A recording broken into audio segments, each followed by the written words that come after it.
Well, hello there. Hey, Roman. Hello, Zaxx. How's it going, chat? This is our first ever dad stream, which is admittedly test for a name and test for a time and test for a show. This afternoon thing is a different deal altogether, and so I almost didn't make it because, well, work stuff and it happens, and but we did it. And we're here, and people Zaxx and I have been talking about this for a while, by the way, for several weeks. Finally bringing this together, there was scheduling things, and then your computer caught on fire. I had a small invasion in my yard, and then here we are, finally. We are here, and people showed up to watch, so that's a good sign. We've got that's weird. It's see, it's the dad thing. People like dads. Oh, too bad it smells like Roman of the Empire in here. Shut up, Prophet. Just shut up. So hurtful. Flaccid is here. Yeah, Flaccid wants the daddy stream, but this is more of a dad Big stream. Difference. Flaccid. Big difference. But you will you can learn a few things, I'm sure, from us. Shieldwall and the lovely Six is here. Thanks for coming, Six, and thank you for being a member. You're awesome. Josh, also a member. Also handsome. Hey Josh, thanks for coming. He's at work, but coming to support. Love me some Josh. Yeah. So like Roman was kind of saying, this sort of evolved out of I did like a sort of a member stream thing, fundraiser for 24/7 and Fusion Media for his GoFundMe, and we just kind of talked about real life stuff, and I got lots of positive messages after, and people saying that they like the idea and they want more stuff like that. So we are going to do more stuff like that. Six, if you were a man, you could be the best dad ever. Hey, Cannoli Sasquatch, thanks for coming. Josh, poop break, yes, absolutely. Poop breaks are encouraged. The lovely Sherry, thank you for being here. And of course, Nos left me in a picnic basket. Flaccid. I don't know. That's where you were all these years. I was wondering what happened to you all. Jay the Deep Mind is here too. Hello, Jay. Hello, Thanks Jay. for coming. Yeah, Pops may be joining us. He would like to. I know he's racing home from work, so if he can, he will. And we have a very loose idea and format for what we're going to do today. Yep. Melvin Deeply, thanks for coming. But kind of the core idea was that like we have different experience. Everyone has a different lived experience. Yes. Good word, hey. And for us, it's a bit different. Being on YouTube, trying to balance that with work, outside commitments, and then family stuff, and then parenting. And I also think that we have at least somewhat limited, even if it's limited, insight into some of the stuff that we talk about on our shows or other people discuss. We have some direct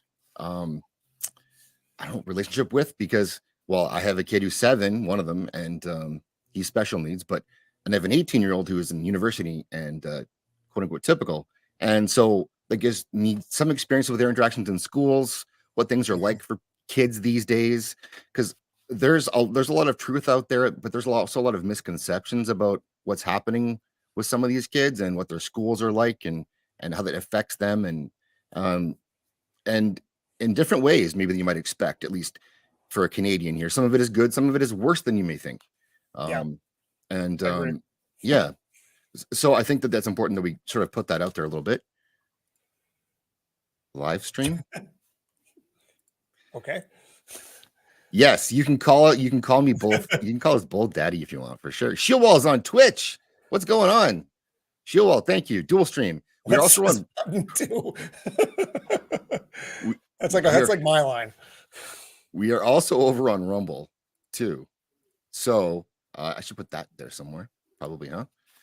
But because Rumble seems to be wanting non-political content a little bit in their live streams, or at least they seem to be promoting it. So why not? It's free to live stream all over the world. So Roman, Yes. You So my parenting experience is a little different than Zach's. One, because I'm a little older. But I've got three kids. I have two girls and a son. Two of my kids are in their early mid 20s, and then I have a 31-year-old daughter who has special needs as well, and she lives with us. So that's and one of the things I did want to talk about, and we can, whenever this wanders into the conversation, uh, you think it's going to get easier when they get older. And I'm not just talking about these kids. I'm talking about the normal kids. Um, it does not. It does not. Your the need to protect your child from the world is still there. It's just different. And what you do with that, because you always want to take care of your kid. It doesn't matter if they are, yes. a little kid, getting bullied in the schoolyard, or they're, halfway across the world trying to make ends meet in an economy that is not designed to let anyone live comfortably. So it's a different thing, and it doesn't stop it never ever stops. And it's hard. It's like watching your kids in the modern world, being so different than the world we grew up in. Mhm. Man, what a challenge it is. And I mean, you still have a little kid. Yeah. um, that's a I have a friend with a couple of kids who are very young, and we're very close with them. So I am seeing, what's still happening in the world. I'm not cut off from, well, your kids are growing up, you're disconnected. Oh, they are, but I am not. So Mhm. perspectives on what's going on in the world today, man, there is some kooky stuff. Um, Mhm. and even if it isn't being driven by the schools, it's being driven by other parents who are Yeah. who are kooky as well. And I find I and I wish no ill. I'm happy that I'm not having to deal with it directly anymore, though, because when my kids were in high school in those final years, it had started to creep in then, the crazy of the world. And we were having to deal with things then that were harder situations that I would have wanted to deal with. I mean, I'm happy with the way my kids managed it. But a lot of that comes back to people, and I'm not tooting my own here. I'm a disaster as a parent and a husband and everything else. But you try. It's the effort that matters. You have to, do your best with what you have to make your kids, the better version of you that you want them to be. Wow, that was beautiful, Roman. I am eloquent sometimes. I Yeah. try. I had a lot of coffee this morning, so Published author? that's the words just flow sometimes. Um, I wanted to ask you a question though. This is something funny that I wanted to Yeah. talk about.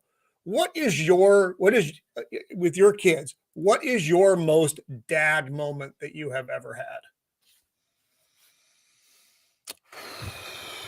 The most dad moment I've ever had. Wow. Um, that's a good question. I mean, there's a lot. Do you mean dad in like a protective way or In any way, like I have an amusing okay. dad story where this was the one that the middle daughter of the empire always brings up. This is her memory of me Okay, let's hear it. being dad. Okay. Okay. So she was little then. She was probably 3 years old. Well, maybe four. I'm gonna have to retract. She was 4 years old, probably going into five. So she was really small. And she had this V-chip hamster. I hated that hamster. His name was Chewbacca. Now, on Nickelodeon, if you'll remember the Nickelodeon Children's Network, between their programs, they used to have a live hamster running on a wheel. It was just their transition thing. Well, Careful. one day I got up in the morning before everybody else because I always did, And Chewbacca the hamster was dead. He Oh, was just rock solid in his cage. I'm like, what am I going to do? What am I going to do? So I scrambled. I buried him by the air conditioning unit in the back. I cleaned the cage out. I moved everything out. And I put a little note on a tiny post-it where the cage used to be. Said, hey, I just got a job at the Nickelodeon television network. Thank you for taking care of me. Look for me on television. Signed Chewbacca the hamster. So when it would come on, she'd look and she'd go, oh, it's Chewy. It's Chewy. that's a good dad moment. And she's like, and years later, she's like, you lied to me about the hamster. I'm like, you didn't need that at that moment in your life. There are plenty of other horrors that will come forward as life moves on. The death of your hamster at this point doesn't need to be one of them. So yes, I could have taught her about death, but I chose not to. I chose to think the hamster was alive and well, working for Nickelodeon. I like that one. That's a very dad thing to do. I've had a few, like there's some with a little guy where it's been, I've made some dad saves because he's very fast and he doesn't wait. He goes for things. And there's no warning when he does it. He's on the autism spectrum, but people don't understand what that really means in a lot of cases. And it doesn't mean that he like sits anywhere ever, really. He's constantly kind of doing something. And there's been some just like, I got to think there's something up there because like there's been times like there's once where my wife was baking and he decided to make a bolt for the oven, the open oven. And she's got it. And my wife does like all the planning. She does way more stuff than I do. So, but in panic situation, she freezes. And so she freezes and the oven door is open and he's sprinting for the oven. And there's no way I should have been able to get there in time. But Miracle act of God. I was playing with him on the floor. We were playing and he just ups and sprints. And I realized what's happening, and I dove and just caught his belt. Oh my belt God! Loop. I laid out, grabbed his belt loop, and just caught him before he got there. And she's still standing there holding the tray. So I've had some saves like that, especially with him. But there's like dad power you get. It's magic. No, it is. It's an amazing thing. The need to save your young from something horrible happening. Swimming pool. Oh yeah. It wasn't our house because we don't have a pool, but our friends had this great saltwater pool. It was fantastic. It was like SeaWorld.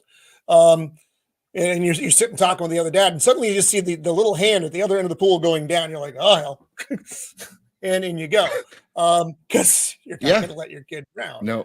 But it's funny though. So those moments come back later on though. My son, young Jake of the Empire, he was probably 12 or 13. He was just a little guy himself. But they were walking by an apartment pool and he saw all the adults were milling about doing adult stuff. And he could see the child floating in the pool face down. Wow. He dove in, all of his stuff on and got the kid out. Did the rudimentary CPR and the kid lived. It was just like, that it was just amazing. I'm like, oh, all right, you did good. He's fearless. That's why my boy is fearless. I never actually taught him a healthy fear, but every now and then he gets that can do and dives into the fire, so to speak. I mean, that shows that there's been some good dadding that's been done. Cannoli says, I have a teenage daughter. Man, these are tough waters to navigate, especially these days. They are. Man, I feel for you and for you, Roman. I don't care. I have boys, and boys are just easier in some ways. In some ways. In other ways, they're harder though. Yes, definitely. But we can talk about that. But yeah, teenage daughter. Now in these times, it is harder. I have to caveat my special needs daughter. We obviously didn't deal with any of this stuff. So she's nonverbal. She's dependent on us for everything. So that's her situation is like that. She's like an 18-month-old, except 31. So for reference. Now, the middle daughter of the empire, perfectly normal and all the horrors that go along with that. The world of social media had really just started to rise when she was a kid. Well, and when she was in high school, and holy cats, what a nightmare that was! Because teenage girls are horrible to each other. Teenage boys, you don't really run into this with. You get into some bullying stuff. They beat the crap out of each other, whatever, which is preferable, frankly, to Mhm. the mean catty stuff that teenage girls do. Mhm. And and dealing with that as a parent is hard. Right. Um, one, I'm dad, and she doesn't necessarily want to talk to me about these things. Um, so every now and then, though, dad will take it upon himself to visit the parents of one of the other daughters. Uh, just like, all right, we're going to move beyond this, and then you sit and you have a conversation, very direct conversation about what's up with your kid. And sometimes it goes well, sometimes it doesn't. But I know, yes, let kids solve their own problems, but sometimes they can't, and it gets to be this big for them, um, Mhm. and they don't know what to do. So sometimes a little unwanted intervention can go a long way. So first of all, thank you, Megs, for video of dad reflexes. Saves are amazing. Yes, they are. I've watched a few of those, and I've had quite a few of those moments. I've also had a dog make a dad save for me once, which was a nice thing, which is a fun story. But also, Roman is correct. The majority of bullying I received were from girls. I'm not surprised. Um, I dealt with that with my older son, believe it or not, with bullying from girls ish. They were it was the attitude was sort of that this is one that I don't know if I can say that the KILL all men thing was happening hashtag, and a lot of the girls had taken it upon themselves that they were in his school were all about that hashtag, and he was in kind of a situation where they this one girl mostly who probably liked him, which I sort of tried to explain to him, um he didn't really see it that way. Like, why is she writing this in my book? But she'd write on his come and write on his textbook or his notebook this hashtag thing. Oh And man. and um and then he got really upset when it was a textbook because then now he's got to deal with getting rid of it, right? Yep. And or else he's going to be getting in trouble for this damaged textbook.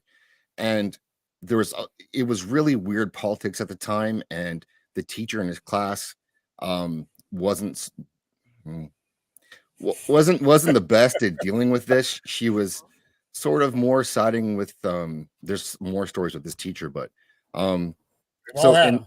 so in that case I had to go in and deal with the teacher, um just have just have a conversation about what's happening in the classroom, and her attitude towards it, and how it's really got to stop, because you know this could be considered a threat, even though I don't really think it is, but it could be, and it could be happening in your classroom, and you could be responsible for that. So, um, you can deal with it now, or it can come up again later, and if it does, it's not going to be good for you. So, um, that was so there. The girls can do that stuff, and there's a thing where because you can't do anything about it if you're a boy, like what are you going to do? Who are you going to tell when you're the white dude, and who's going to care? At that point, you don't have any victim points cards to play. And No. so you just kind of have to sit there and uh, so this is I'll talk about this another time maybe, but what's really helped with that with at least my older boy is his friends. He has a big group of friends. They've all kind of come up together, and they all stick up for each other, and you couldn't find a more diverse group of kids. And so him being the white kid, it's good to have all these other people who are like, no, he's who will defend him and stand up for him and help him defend himself when they're trying to shout him down. So, oh, look at all the people. Wow, 33 people Hey, watching. Mrs. Canoe Sasquatch. Like button, please, people. Mrs. Canola, yes, thanks for coming. Gap After Dark is here too. Thank you also for coming. And Jay's back. Channel Starface, hello, good to see you. Good group of people. Lovely. Sherry's still here. Um, so that was one, not a story I plan on telling today, but it was one sort of example of, yeah, girls can be mean too. Um, Yeah, and like I said, the age of social media has made it all the more complicated because they don't have to be there physically to torment your kid now. They can do it online. Your kid doesn't even have to be in the in that specific conversation sphere to be the point of the conversation. So those things are tough, and I mean, and it's hard. Those things are really hard to manage. You could say, well, don't let your kid make an account. Okay, that's fine. It's also nearly impossible to regulate. Yeah. Um, I mean, other than them actually doing what you tell them to do, but they're teenagers. Teenagers are, God love them, but that's their rebellious phase. That's when they are pushing the boundaries. And some of that is good, some of that is not so good. Uh, we were fortunate. I mean, I was, I liked growing up in the age that we did, where you didn't have to worry about all of these things, your social media presence. Um, you had your group of friends, you had a phone somewhere in your house, and someone might know where you were. And that worked out pretty well for a really long time. Yeah. Um, and then in this age, though, it is a lot harder. There are recommendations I would make for if you have younger children about electric media. Um, I think the best things for a child, and everyone has their own version of this depending on your kid. Books are nice, and imaginary play. This is for younger children, of course. Um, these are the things that stretch the mind. If you just plant the screen in front of them, they aren't getting to develop those brain muscles of creative thinking and occupying their own time. If the thing in front of them is occupying the time for them, that's what the device does. Does it make it easier for you? Sure, but when my kids were small, they had Jacob the Empire. My son had a room full of action figures and stuff like that. Um, my daughter didn't like to play with things; she liked to make things, Play-Doh, clay, paints, whatever. That was what she liked to do. We learned that pretty quick, and we gave her that stuff, and that's what they did. They read, and they did that, and then the horrible age of the internet came, and all of that changed when they were in high school. Hmm. But when they were younger, that's what they did. Like I said, the electric media stuff didn't exist in the way it does now, and I think that was better. Certainly a more natural growth for the kids. Right. But then you would that sort of came up right at a very vulnerable time for your kids, and you would be somewhat outside of that. Like generally those things hit the kids first before us adults clue into what's going on. So how did you manage that? It wasn't easy. Like my son didn't have a phone for a very long time. And I know that's, well, my God, what if there was an emergency? Well, the 50 years previous that no one had a phone told me that it was probably going to be okay. Someone would figure this out. No one had a computer in the room. We had a computer. It was in the kitchen. So if they needed to use the computer, there was one available. Um, but the problem with quotes around it is these aren't the only things that are accessible to them. Their friends have devices, and if they're over at their friend's house watching The Hangover at an inappropriate age, then other things, then they go, I'm going to create an account. I'll just use it when I'm here. And then these things evolved on their own, and that was harder to manage. My boy fortunately didn't get into social media stuff for whatever reason. It just never in his brain. He just didn't want to deal with it. And I was like, all right, that's fine. My daughter, though, it was all fresh and new then. And all the horrors of social media weren't as out there as they are now. Most people know that those things aren't good for kids at this point, and as responsible parents should be trying to guide them away from that. But this was all bubbling, and the swamp had just formed. The Right. crater had just opened in the earth, so we were all navigating this together.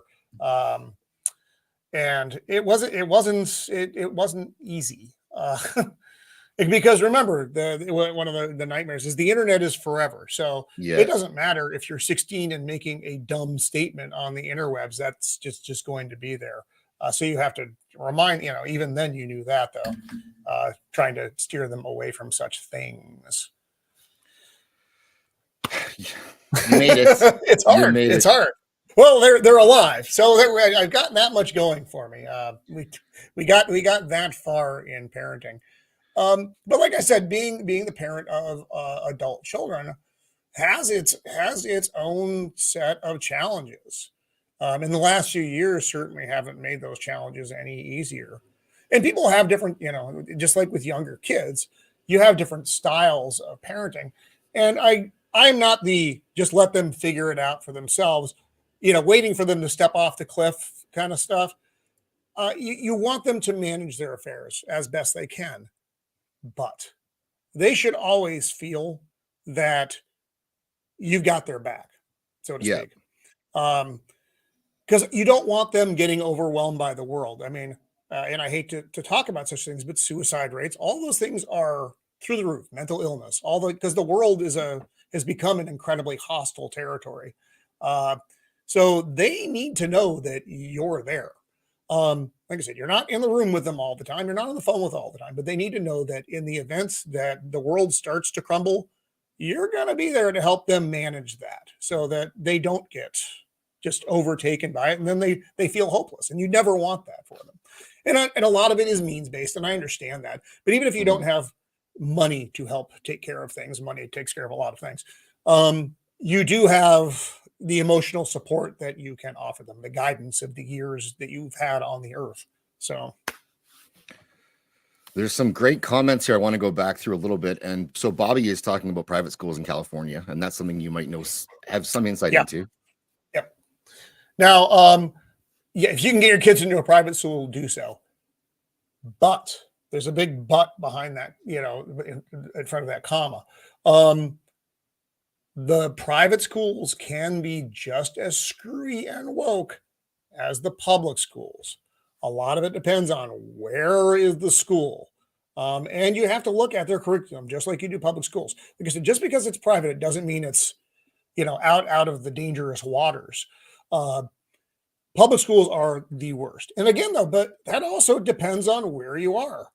In my particular part of town, the public schools here are actually really good.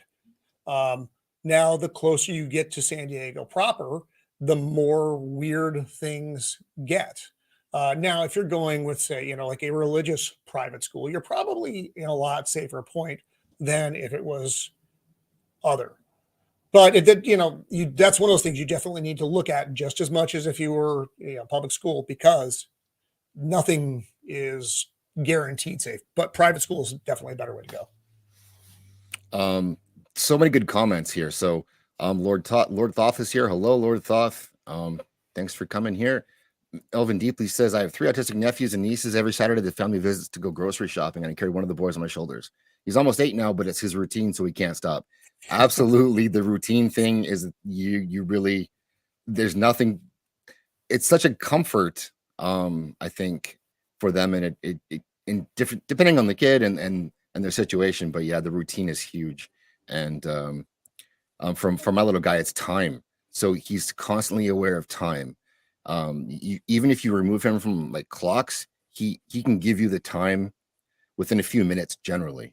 And I don't know how he does it. I don't know if he's counting or what he's doing, but and he does military time. So he likes to switch Oh, things to military time. Don't know why, but he thinks it's cool. And he does it on the fly. So he just, yeah, it's one of the things that we do. But yeah, it's the routines, and you get into them, and it helps. It helps a lot, actually. It helps structure the day. And that's why, like, I don't know, all dating is different, right? Um, yeah, and so Pops, welcome. I'm going to bring you in here in a minute. excellent. Bullying was a lot easier to deal with back in the day. And fighting, yeah, so that was my Yeah. experience too. Like, I would get in fights all the time. Everyone did. It was normal. I have a quick example from my older boy's school. There's only one fight that he could think of that happened at his high school, and he was in high school, and for like the entire 4 years at that school, one fight, and COVID was a factor probably too, right? But one, and the school went to the extent of, if they found anyone had shared it on social media, this fight that happened, that they would then be expelled. So the one fight that did happen happened outside of the school, not in the school. If you were caught sharing it, the threat was that they were going to expel you. It's such a big issue. And like back in the day, like people would fight at the bike racks behind 7-Eleven every day. And Yeah. we generally I remember. Yeah. was fine. Come on in, Pops. Thanks for coming, dude. Hey there. Sorry, guys. I actually would have made it on time, but discovered I had a computer adapter that I do not have with me. So it was quite crucial. So I raced across town and I raced halfway to my office to get it because there's a little computer store. I'm like, I need that adapter. And she's like, well, I need to look. I'm like, no, it's literally on the shelf right there. Please grab that box and hand it to me. I'm opening it before the credit card actually cleared. Like it's running. It's making the little thing. I'm opening the box already. It's like, yeah. Well, guys, thank you so much for even including me. And what a cool topic. It's always fun to talk about stuff that's not the typical YouTube stuff. Hence the What's Your Story that I do. But I'm happy to see you, Zaxx, dipping your toe. Roman, of course, brings a plethora of knowledge, and this chat is on fire. That's for sure. Yeah, absolutely. So parents should balance electronics with reading and playing outside, but unfortunately, many do not do that, and that's because it's easier. Yeah, it is 100%. And it's not better though, but it is a thing that sometimes you really kind of have to lean on a little bit, even though it's not the best thing to do. Sometimes you have to make the choice to do the best thing overall for everyone, because you have to make dinner, for example, and so you have to make those decisions as it comes, and depends on the kid. My older son, always on his phone, super annoying. My little guy doesn't even watch TV, doesn't really care for it. So but yeah, it's a balance, and it becomes over dependent. And then Tony Sasquatch, the daughter has so many issues with cyberbullying, and that's I don't know if that's worse with girls or not. I have no idea, but I know it seems like it is. Having had both of them, I would say that it definitely is. Because girls are mean. Girls are mean. I think a girl, they tend to internalize, and their feelings are hurt differently than the boys are. So the girls, and once like any bully, once you smell blood in the water, the boys just keep coming, right? So once they know they've gotten through and hurt a girl, it's just like, it just becomes a frenzy. And then it's like, I can feel good about myself momentarily by trashing someone else. So I definitely couldn't agree more that it's definitely more prominent with the females than it is the guys. You guys, this is insane. We got 40 people here, and I'm having a hard time. The chat is. And hello, Brandon. Thanks for coming. You guys are so awesome. I'm trying to catch up here. Mags for $10. Thank you so much, Mags. Private religious schools are also being infiltrated. I have to stand up against a teacher or two for teaching outside of our faith a few times. This was pre-woke days, even. Yeah, we saw that back with our kids. Yeah, so here in Florida, there was something called Common Core, which is sort of like the pre-woke, anyway. So we went through some of this stuff with the regular school system. Then we moved one of our kids. It was the charter schools had it. It was like, it's predominant. Even with homeschooling, we found like people would be homeschooling, but they'd be using these virtual school online or whatever, and they didn't really vet any of the software, any of the stuff. And there was all sorts of crazy things that are implemented. So yeah, Mags, sadly, it's not uncommon. It's also like a path of least resistance. Like these teachers probably came from the same universities, and were taught and trained the same ways. That's what they know. So yeah. So what in private religious school and just, you still need to look at just like every school has its own personality. Look at the personality of the school. That's the best I can throw out there for these things. Like I said, because it is, and Pops just said the same thing. It's everywhere, but it is more prominent in public schools. When it comes to the education itself, I think that this is one of the, when you have a kid, it's like you're going back to school, whether you like it or not, you're going back to school. So you might as well immerse yourself in trying to have relationships with these teachers, trying to get to know what you're going to be, because then the way it helped us was then we could start steering when our first kid went through, it's like once I had the others, it was like, well, I want my kid to have this teacher because I already have a relationship with that teacher. I know how they teach. I know different things. So it made the whole process easier. But yeah, we were the parents that the teachers didn't want to see coming because we kind of knew what they were doing. If anything got like completely bonkers or out of line, we were like, we knew right away. And Megs for $2 again. That was during my high school days. So, I need to go back and find the context for that one. I think, but that's probably the curriculum issues. You talking about the religious stuff, I think. Oh, okay, yeah. And for us here, I think like the only real options in Canada are for private schools are religious. We don't really. I can't think of anything off the top of my head that is not. They're all Saint something schools. And they're generally much better schools, and we have most of those schools for the older kids are like we have the boys schools, the girls schools, and they're separated like that. And I mean, it seems to work. I didn't end up doing that because I was lucky enough with my son who had like his close group of friends from kindergarten, and they kind of stuck together, so he didn't want to be separated from them. And obviously I'm gonna respect that. So but for Megs, for all of these super chats, I need to play her something, but something that fits with this theme. And I don't have a ton of those clips on here, I gotta be honest. So what am I gonna, you know what? This is kind of nice.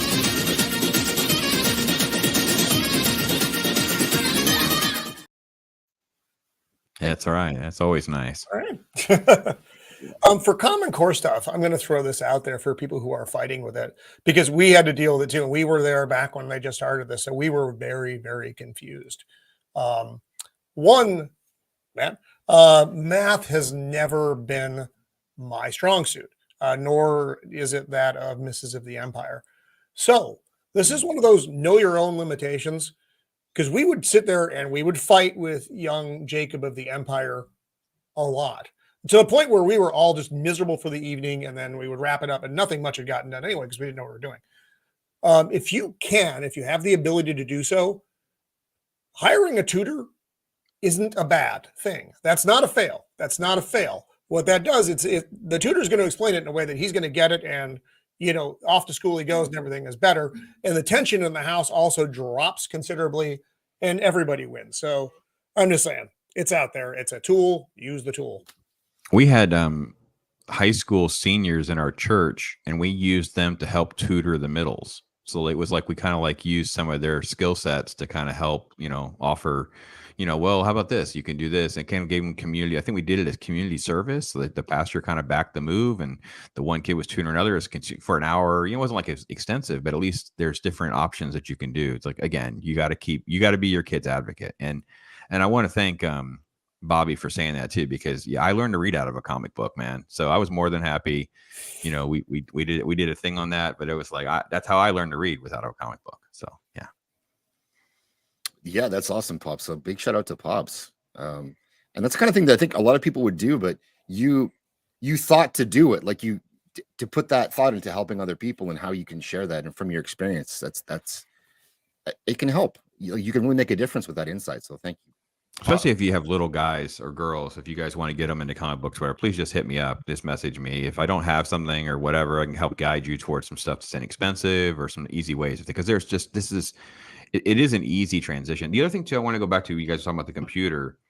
And this has been a new find for me going into doing the weekend stuff, was YouTube has like these like multiple hours of like retro Saturday morning cartoons on YouTube for free. Like it plays like the retro cartoons. And I'm like, this is like a gold mine. And my granddaughter, who, is going to turn 5 when she was with us, she watched this, and then she asked to watch Mighty Mouse again. So I'm like, I shed a little tear. So, there's a way to like get them in front of something that you can have more control over than just say, well, here's all of YouTube, or here's even, all of the internet. Right. So, yeah. And I think this is important. So just you smart kids, and also, I've had lots of good teachers, so I don't want to paint the brush that teachers are all bad. There's bad teachers and there's good teachers, and I think most of the teachers I've dealt with are good. But it only takes a few that you really have to keep your eye on. And if you're not on it, they can really they can actually harm your kids in ways that you don't even expect. So, amen to that, brother. Mags. So. There's something from Brandon. Yeah, it changes the way you look at everything, really. But it's not it's that's also true if it's, say you're an aunt or an uncle, or a lot of times it does take a village, and there's a lot of people that help with these families. And like Bobby, I think it was no, it was Melvin that was saying earlier about going shopping, right? Like helping a family go shopping if they've got that many kids. Like a huge help to that family, and you're a part of that too. So, it's not. That's good. Mrs. of the Empire and I were talking about something very akin to that earlier today. How the modern world, our modern world, starting in like the 1970s, this is when this really occurred. The migration of children from their parents. You lived in New England, but now people are spread all over the country. So having that core family, that's a tough thing these days. Like, I'll use us. Mrs. of the Empire and I have been essentially on our own since we were 20 years old because we don't have any family here. They don't live anywhere near us. They're scattered to the wind. So as you have that as a resource, that's golden. That's priceless. Where the kids can get to know their cousins, their second cousins, the grandparents, and everybody are all in one place. That's fantastic. Never leave. Hey, hello, author Stephen Walton, Ladonis Dragonstorm. Good to see you. We got B.A. Turner. Hey, thanks for coming, B.A. Turner. Jacob Ironside's here. Jace Fox is here. 47 people. Jeez, that's awesome. Thank you guys for showing up for this. Well, I was not sure what was going to happen at all with the topic, I guess, but Brandon's got lots of good stuff here. So he's talking about just the separation of the families. You're lucky that you have them where you are. I don't either. So not like all my family is across the country for me, except for, my wife and kids here. It's just, that's all I have. So everyone else is out west. And so you do have to develop that extended family. And if you don't, you're going to flounder. And so I'm lucky enough to have been able to do that for the most part. And I would say instead of just flounder, I would just say that there's so much added benefit of trying to add surrogate parenting in your lifestyle. Like I said, whether it be, whether it be a church or the other types of forms of community that you may have around you, especially with your kids' activities, like if you get them into type of extracurricular activities, and to get involved with that with other parents, because there is some, again, you have to monitor everything, but at least you can start to learn. The kids have to start learning that they have to follow rules from other people. Like it's not just mom and dad. And it's become one of the things that I used to kind of teach on a little bit, especially whenever people are transitioning into like the teenage years. It's like one of the best things about making your kid get a job. They need to get a job as soon as they possibly can. Like it was like a grocery store. It's like, because they need to start learning about the horrors of a job, and you're slave labor. You've got to go clean a bathroom, and I didn't sign up for this, and I get paid this after taxes, and taking orders from a bad manager, mad supervisor. And I'm like, all those life lessons are invaluable that come beyond the scope of just mom and dad. And I think that's very, very important. I'm sure you're a cool uncle, Nos. This is see, this kind of thing is sad, and it does only take that one bad teacher. My daughter's 5th grade math teacher was her trigger and caused her to completely shut down for 7 years.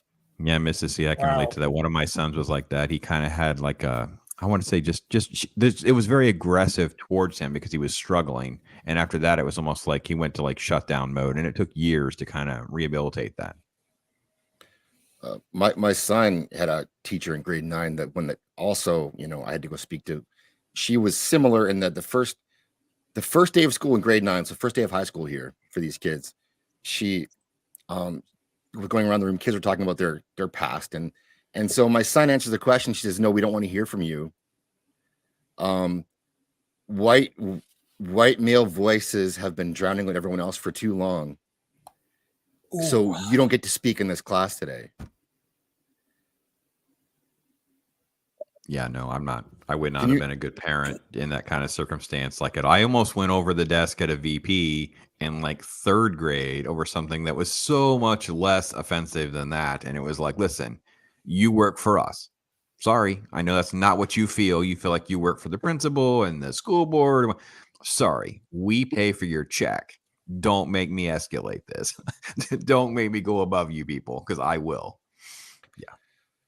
And in that case, what happened was his friends spoke up, and they all kind of went at the teacher. Oh, good.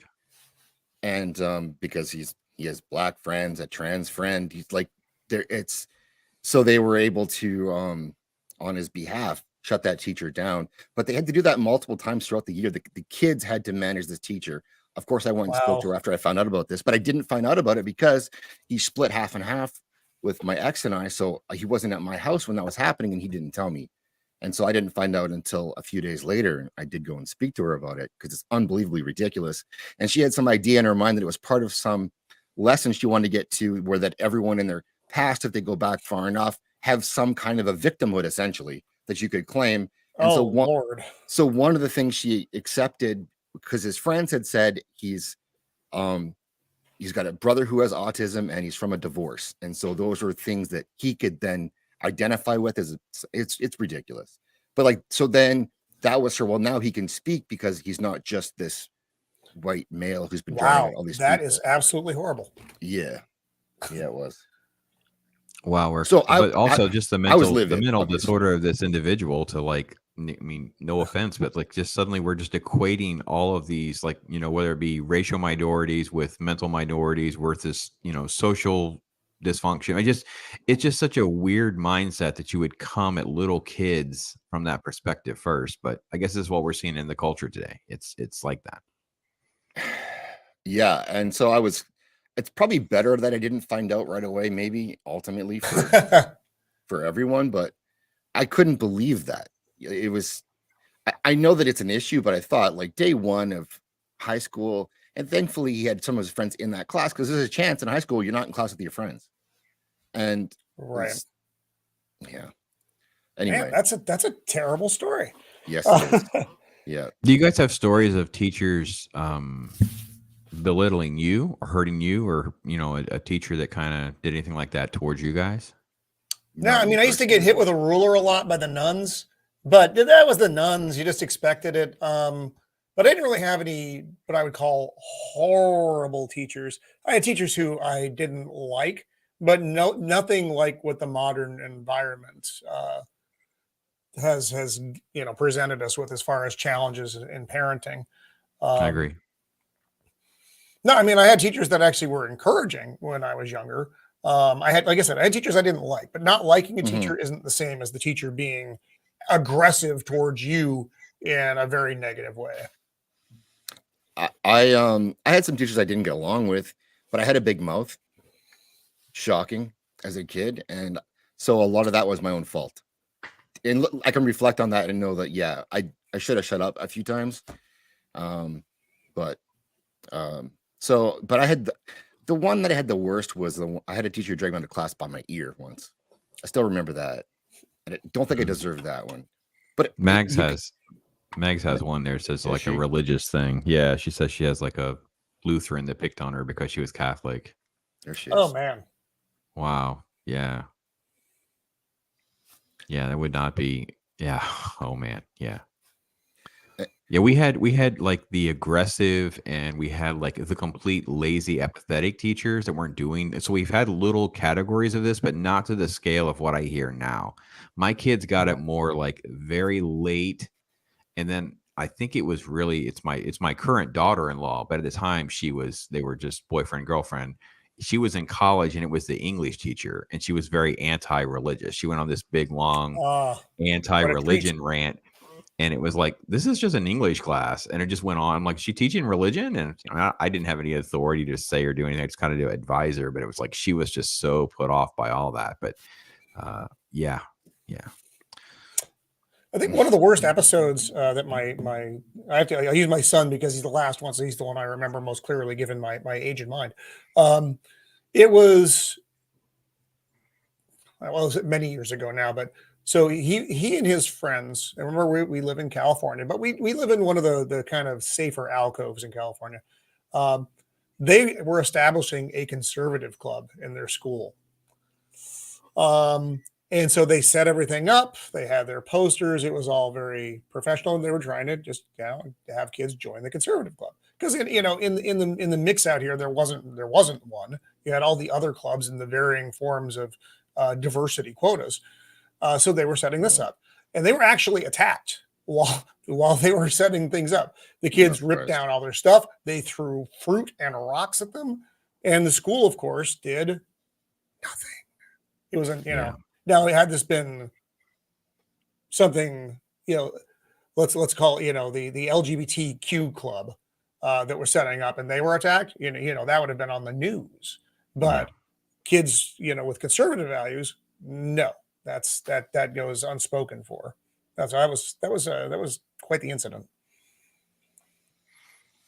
I definitely will say education for dads is one of the hardest parts, right? The education that we're kind of spinning our wheels here, but education is just so important, and it's just one of those things that you have to take in mind when you're raising your kids and working with your significant other to figure out how you're going to navigate that. And it's definitely a challenge, and you have to know what you're up against. I mean, the system is politically unbalanced and stacked against you, and not everybody can manage homeschooling. I would say there's massive benefit to it. We homeschooled almost exclusively 3 of them, but it is a lot to do that too, though. It's also stressful. You don't get days off, it's like a full-time thing at home too.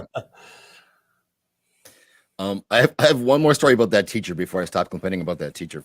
This is middle of the year, and this was like total for me, the justice feeling, because she kept talking about slavery and they're covering what you do have to cover. But when she was doing it, she kept gesturing to one of the students who was one of my kids' friends, who's Black.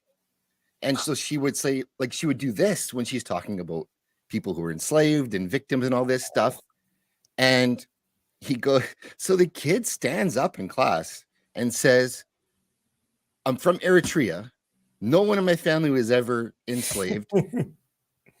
Why would you think that I would have to have been? And please stop calling me Black." And she got this kid on my show. I want this kid on my show. Tell him, I have him on. This is freaking great. I love this kid. He said, "I'm Eritrean Canadian." He was fired up, and so I guess this had happened a few times. And he talked to his friends about it, and then finally he stood up and told her off, and then the whole class kind of, again gave it to this teacher. But I mean, I guess sometimes teachers have to learn from their kids. I don't think it was conscious on her part. She never said, she didn't have a defense for it, right? But it's this thing. Let's see. So she's ostracizing the white kid, your son. Yeah. And she's making this presumptuous, association with the Black kid. I think we have a word for that. I believe the word is racist. Yes, it is. Whether you're conscious of it or not, you're a racist. Yes, her racism is showing, that's for sure. So, Mrs. Cannoli, I would love to hear about this sometime, about trying to work full time and homeschool, and your daughters having issues that were caused by the school. So that's a story I would like to hear.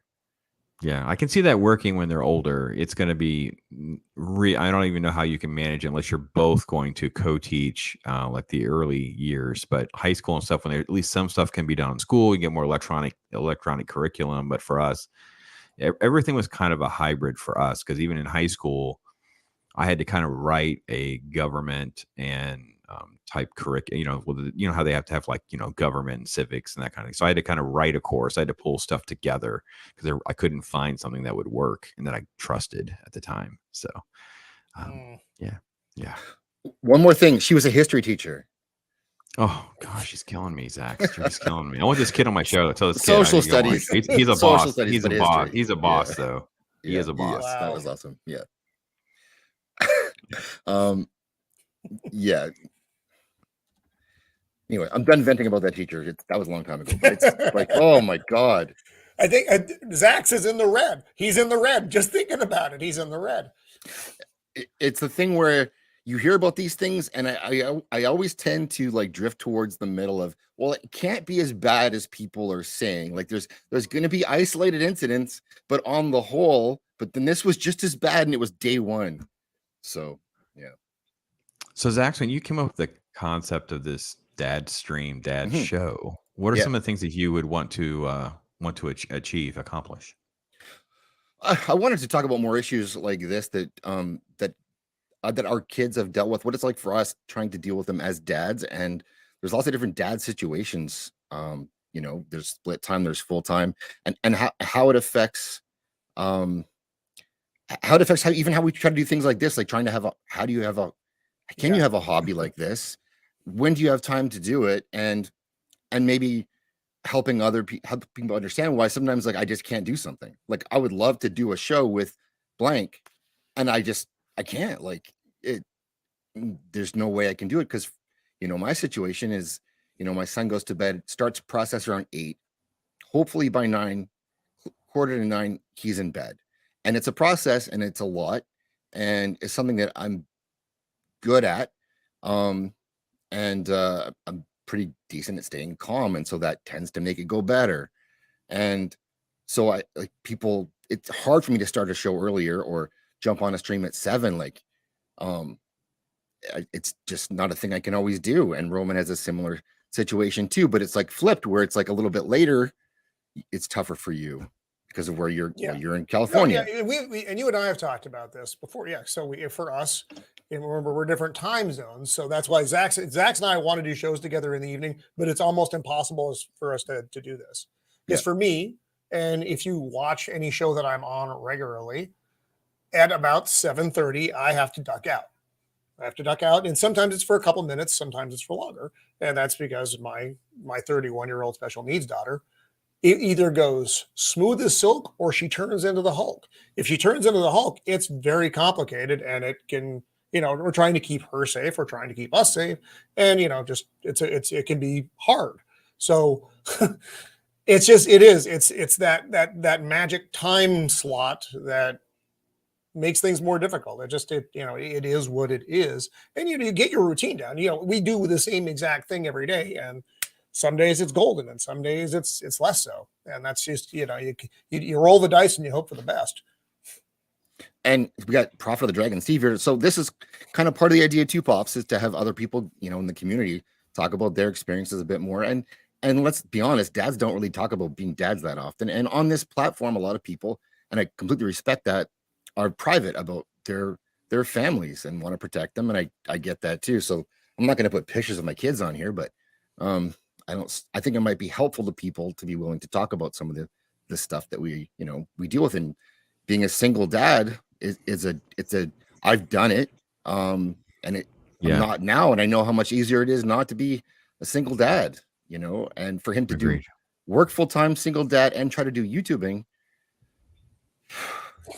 I don't know how you do it, frankly. If I were just back in the workforce again, I'm retired and I'm very happy that I am.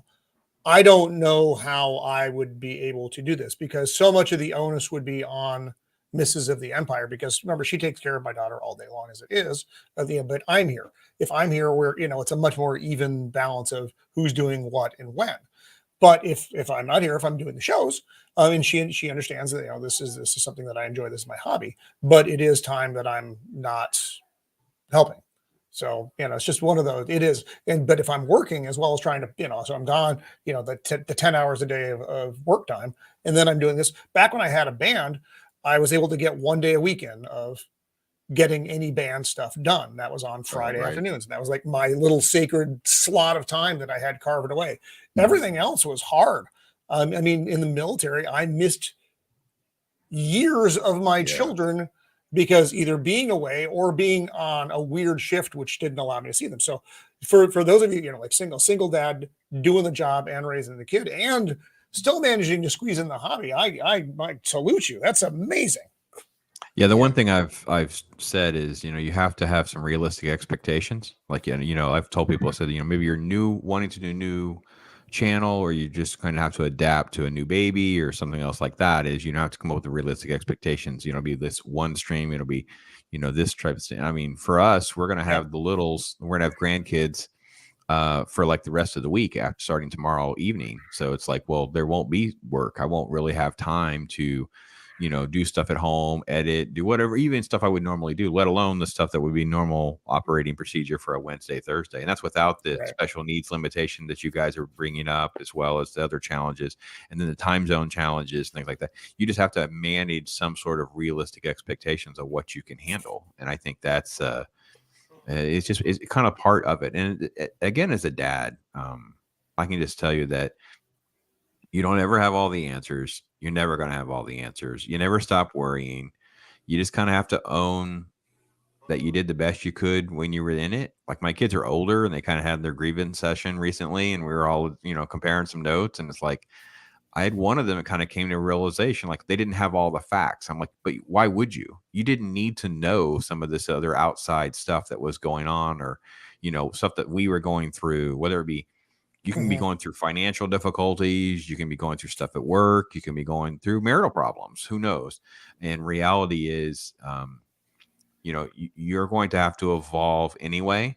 So just don't put so much pressure on yourself. And Copa, but if you ever need a shoulder to talk to, brother, feel free to hit me up. I understand. Yeah, welcome to the world of dadding, Copa. So it's coming soon. You'll get as much advice as you can handle. And Mrs. Cannoli, I think that's kind of one of the ideas that I really wanted to do with this, and why Roman and I were talking about it, is because it is something that we don't really do. We talk about Star Wars and things like that, which are still, fun to talk about, but we don't talk about a lot of real life stuff. And I was shocked by how, like, people wanted to do that. And I wanted to do that. And it's something that we need to do more of. And I think, like, if you ladies did something, that would be awesome. I would definitely watch that and support that. I agree. I find that most of the content that I've had that's down that arena is on other giant YouTuber channels. So it's very impersonal versus something that we have these relationships in this circle of friends that we're all kind of working with now. And reality is, our lives have become closer and more bonded. And if we needed to figure out a way to carve out a space like this to, talk and share ideas and thoughts, conversations and stories, it's great. I'm glad I was able to squeeze in a chance to be with you, my friend. It was awesome. And then for stuff like, I had an issue last week, which was almost running into a stream, which I would have had to have missed. But my little guy, 7-year-old, got Play-Doh stuck in his ear, like, he all the way in his ear. And Lord. And what do you do when your kid has? And so that real life, what do you do when your kid has Play-Doh stuck in his ear? Well, a quick Googling told me you can't use tweezers.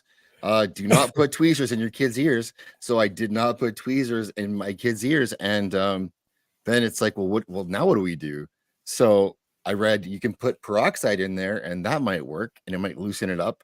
But that's on Reddit. So I'm like, I don't know. The nice thing about Play-Doh is it hardens up eventually, and it just kind of, you can just. Have you dealt with that?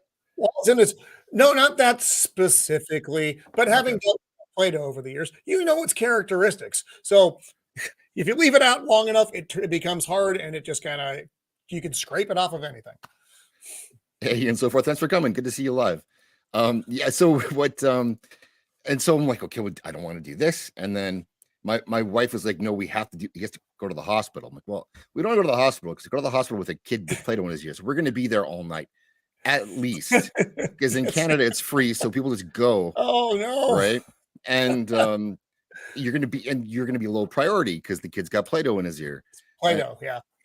And so we managed to get to a walk-in clinic that we could get into, that we know that it closes at 8. We got there at 7, and they stayed the nurse practitioner, who I don't know if you guys have those in the States. Probably you do. Yes, we do. And she stayed late to help us, and then we didn't know what they were going to do. So what they ended up doing was taking like a water pick, like dentists use, and spraying it in his ear, and it would like loosen it up, and then they would break it out. But she was already staying late, so we're up against the clock. And I know that if we can't get this out here and she's going to leave, we have to go to the hospital after this. And that means there's no stream for sure. And it's just, and that doesn't really matter at that point, but it also does matter because people are going to be waiting and they kind of have to know. And so the 6th try, she got it out, and then he's on the spectrum. So how is he going to handle having, and he thought it was hilarious. Thank God. That's amazing. but he hates the flashlight. He doesn't like the flashlight in his ear, but the water spray was hilarious. So thankfully, all that worked out well. That didn't have to like restrain him at all, and it was just turned out to be kind of a funny story. But like those are the kinds of things that I've never dealt with before as a parent, and just last week had to come up. And no tweezers, Prophet, no tweezers involved. Just yeah, the amount of broken limbs and late last minute or late nights, and it just the stories are long. Our favorite story is probably the one that they break their limb twice, like they get the cast not more than comes off and they do it again. It's like, oh my, you've gotta be, that has happened. So yeah, vacuum. No, I'm actually shocked they didn't use Lady Buff. I'm actually shocked they didn't actually do like you put a little water in there, and then use a suction, just do a little, like almost like just very carefully try to suction out. So, but I guess it depends on how it was wedged in there. But listen, I've worked in the emergency room, and the stuff that will go inside humans, it's shocking that we can survive and people are stupid. It's emergency room. We'd have to do a stream called Emergency Room Stories with Pops. It's not good stuff. Crazy stuff. Oh Lord. Let's see what we get for tips here in the chat. Vacuum, no vacuum. Hit him hard in the other ear. No, we did try having him lay on that side, and it was never coming out. So Reddit, don't use Reddit for advice. But it was what came up, like, oh, these people on Reddit are talking about this. Yeah, in Canada, ER is it's no joke. You're not, if you need to go to the ER, you're not going to probably get help. It's a weird system. It's free. Not free at all. Not free at all.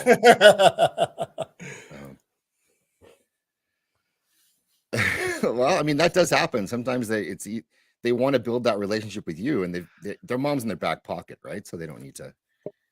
My son is still more scared of Mrs. of the Empire than he is of me, which is funny. But whatever. It's not funny for me. It's annoying for me. But because she scares me too, though. To be fair, if you guys do this, and be like, all right, honey, cool, got it. Melon Baller. So who not to ask for advice is anonymous. That's really big. Yeah. But Pops, you got to run.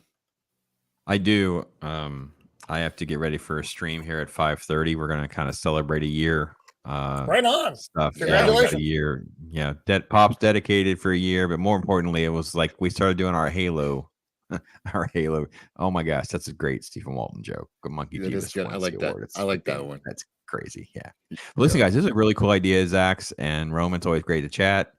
It's always awesome, guys. Thank you so much. Thanks for coming on. To have you here, Pops. Go subscribe to Pops. All right, you guys take care. Later, buddy. Later. All right on. The lady stream is good. It's different perspectives in parenting, though. Absolutely, it is. Yeah. So, example, many years ago, I keep having to say that, but I'm old. My son, young Jake of the Empire, was complaining about stomach pain in the morning before school. And I'm like, he's just faking. He doesn't want to go to school. And then I'm thinking, well, maybe he stopped up. And and he's like, no, it hurts. And Mrs. the Empire's like, just take him to the emergency room. And I'm like, all right, but he's just going to be gassy. And, we're all just wasting our time.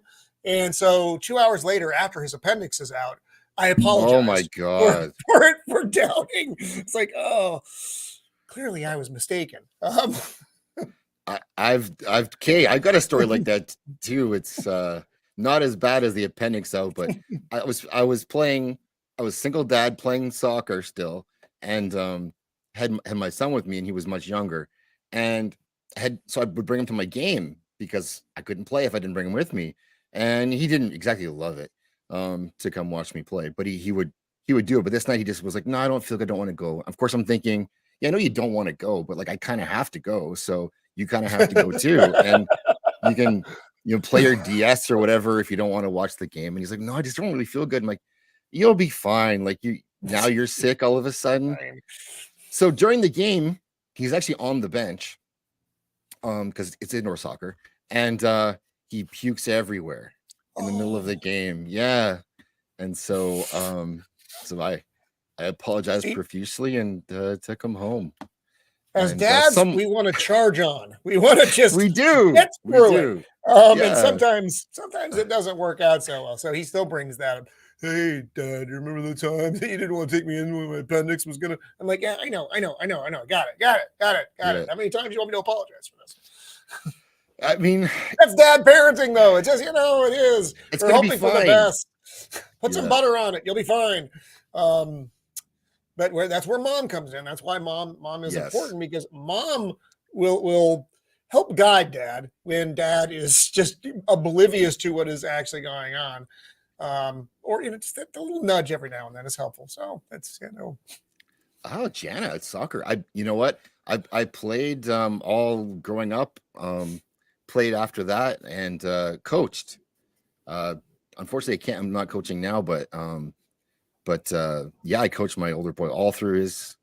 So that was a great thing that I was able to do, was coaching, because I love coaching. I miss coaching a ton, and I got extra time with him because I'd have him half the time, and then at games and practices, which he played high level, so it was a lot. So yeah, I'd love to talk about that sometime too. Yeah, I love soccer and coaching and playing. I mean, I look like a soccer player. But... So here at the family of the Empire, we're neither good at sports that require luck or skill. So what's your sport then? We don't have one.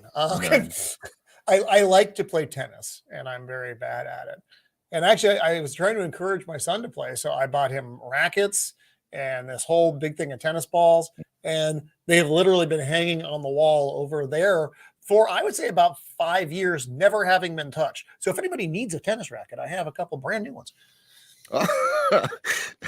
We've got a few things like that too. Badminton racket, tennis racket, because he'd get into a thing where I really want to do this. I'm like, okay, well, we want to support whatever thing that's active that you want to do. Let's go do it. And then it goes basketball hoop, you name it. We did it.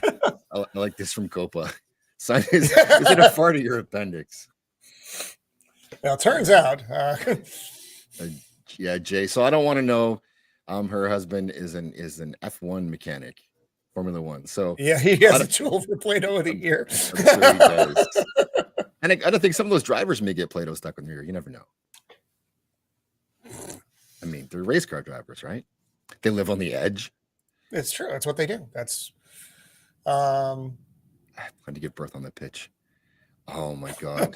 I did play rugby too. I played rugby actually too. Very little football, but a little bit. But my soccer coach said I couldn't play football anymore. So long story. Well, you're going to get injured, right? That's the thing. Oh, okay. I was like, was it just a matter of movements and your body gets confused? Or because I find, and this is completely unrelated to anything that requires strength, that if I am playing both racquetball and tennis at the same time, I play both of them badly. But if I'm doing like just one or the other, like, not even, over different periods, I'm fine. Because it's all in just the way the swing and everything is very different between tennis and racquetball. But unimportant. My son doesn't do any of these things. So he's much better at video games than I am, though. Dildo. I don't have to read that. That's not kind. Gray. Hey. Gray. Oh, another dad.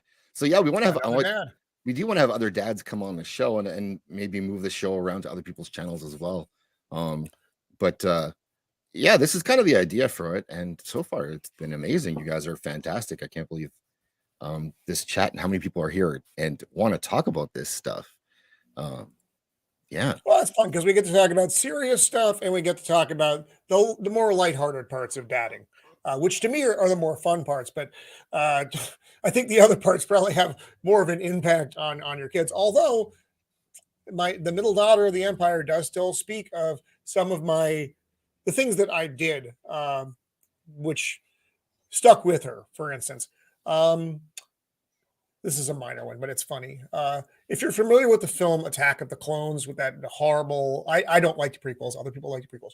Anyway, we had a DVD player where you could program it and just put the scenes you wanted to watch in. So for years and years, she watched the movie that she called Obi-Wan's Big Adventure. And in that movie, Anakin Skywalker didn't come in until the end, and no one knew who he was. He was just this annoying kid who showed up. And later on, she actually saw Attack of the Clones. And this is like, when she's an adult, she's like, Dad, did you change the movie?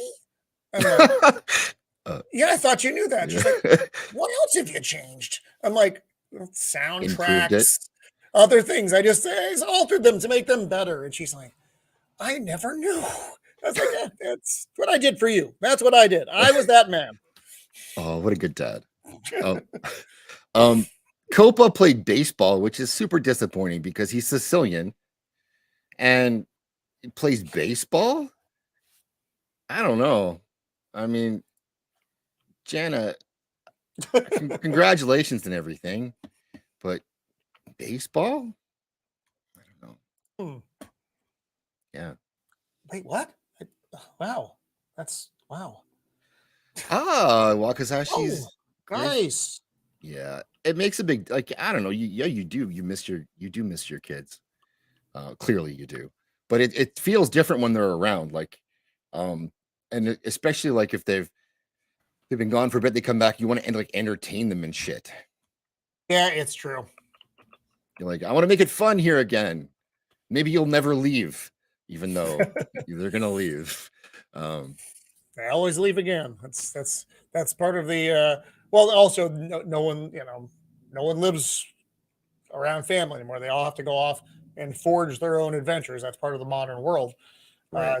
It is what it is. Well, you guys have a different experience in the States than we do up here because a lot of my understanding is a lot of kids go away to college in the States. Yes. And here we don't. Here you go to whatever school's closest to you, basically. Yeah, my son, my son is still struggling with the effects of policy and living in California, and that's proven to be challenging because his college career got disrupted by the whole business. But the middle daughter of the Empire went to school not here but up the coast a bit, and then out east.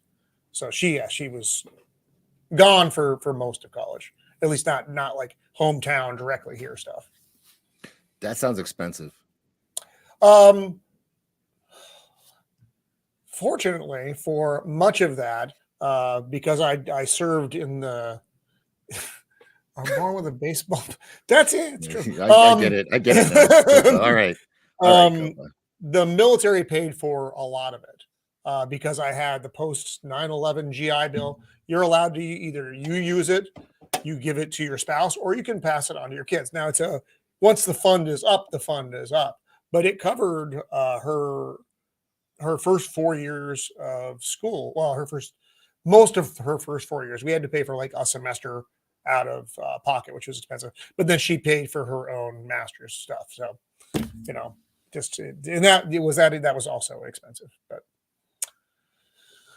that's the thing. God. Who was the other one who was involved in that? Oh, there was a couple. There were more than a couple. Those are the ones they decided to go after, but it was stupid. It was a stupid scandal. Yes, of all the things to be scandalized about. Your dad has good instincts. Wait, what? Well, he didn't say he would. He said she should. Well, okay, fair enough. One of the things I would encourage in school for any parent, if you can get your kids into the arts programs, and they don't have to pursue this as like a career, but like theater or music or something like that. What it does give them a skill set that they can use later on that other people who didn't do this stuff don't have necessarily. The fear of public speaking or being in front of a crowd terrifies most people.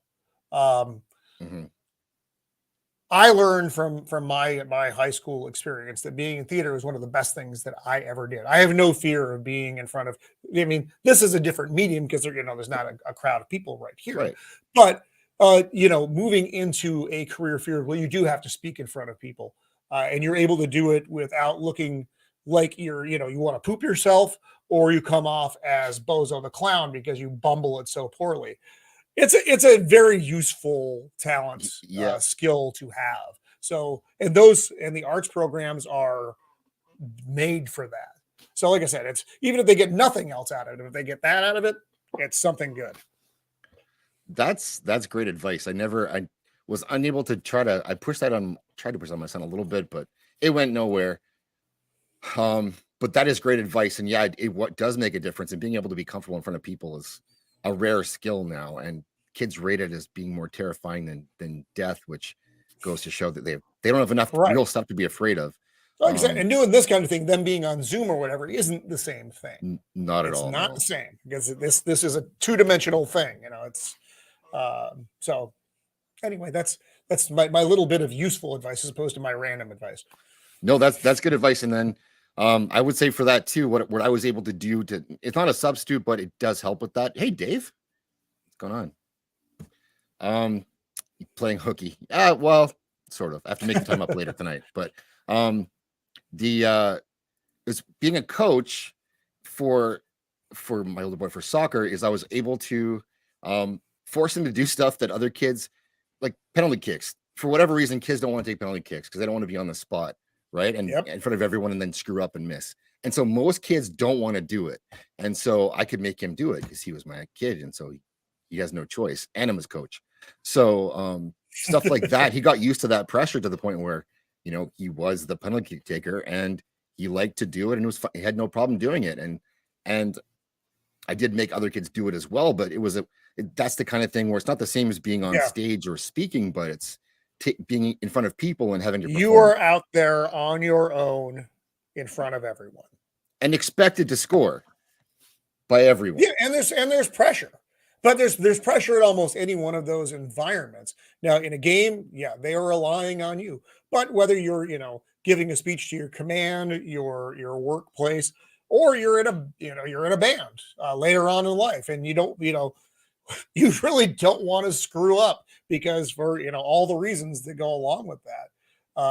But it's building that comfort level, and it's also important to realize that if you do make a mistake. It's not the end of the world. Things move on. Unless you do something wildly horrible, like literally crap yourself on stage. That's bad. That's bad. But it's rare that it's going to be that level of screw up. It's going to be, you're going to bumble up some words. You might miss the kick. It's not a world-ending event, though. No. So get comfortable with that idea. It's just be out there. Being out there is something that people can't do. This is good. So Dave, that's a good example actually retail, and for me it was being a waiter that helped. Learn to you're kind of and playing D&D, which I talked about before, but it does, you get used to playing a character and being willing to speak. Dildo beat the Ottomans, so thank God for that. Monkey, definitely a bully dad. Why not? It was a great place. So I did that too, but now it's not really a thing. It doesn't seem. No, it does still exist. One of my best friend's son, because he was an idiot and had a young child at my age, is in that now. So it is still out there. He doesn't know how long it's going to last, that kind of thing, because kids are fickle. But they do still exist, and you also have to worry about just like everything else, you have to worry about the modern environment of scouting and the ideas that are being projected onto the kids. Know who your kid's scoutmaster is, go to the meetings, all of those same things that we talk about with school being involved. It's really all the same ideas. And that's a good point, Jana, because when I used to hire people for a job I had before, and I would look for people who had played on a team or done some kind of coaching as people that I wanted to look at to hire, even if they didn't necessarily have the right education. If you could teach most things, and a lot of people who played on teams and were successful, they show you from that they can show up every day to something and put in enough effort to stick with the team. And there's something to be said for that. Of course you were, Gray. Of course you were a winner. Retail. Yeah, it does make you grow up fast. Dealing with adults too. Hey, Cam. So I have to wrap things up because I have to do some dadding very soon. So, right on. Yeah, this was fun. Thank you for hosting this, Zaxx. Yeah, thanks for coming on, and thanks to everyone for being here today. This has been fantastic. It's been a great surprise. Please subscribe to Roman, and we'll definitely do this again. Yeah, I'm down. So try to make this a regular I have thing lots more funny dad stories I can regale you with. And bring on guests. Possible future dads like Copa or current dads, or actually, you know what? We should have Copa. I want, before the baby pops out, because after that, then you're just a dad. The idea, I want to hear his mental thoughts. I made up a bad term there, and I apologize for that. His thought process on becoming a dad. You know, the terrors and joys of prospective fatherhood. Yeah, I agree. We should definitely get him on. So we'll whole different thing. We will put the peer pressure on for that for sure. So I think I have minutes. So I'm gonna play us out. Thanks everyone for coming. Thank you for the donations and the members, and thanks everyone who showed up and the super chats. You guys are awesome, and we will be back, and we will be so one more thing. If you do have an idea for a show like this, or you want to come on, or something you want to discuss, hit me up on Twitter, and we can definitely figure something out. So with that, and I have to find an appropriate clip. Like you need new openings and new closings for this. I need new openings and closings for this. Okay. What's your brand name? Hey, fresh. They are not for eating.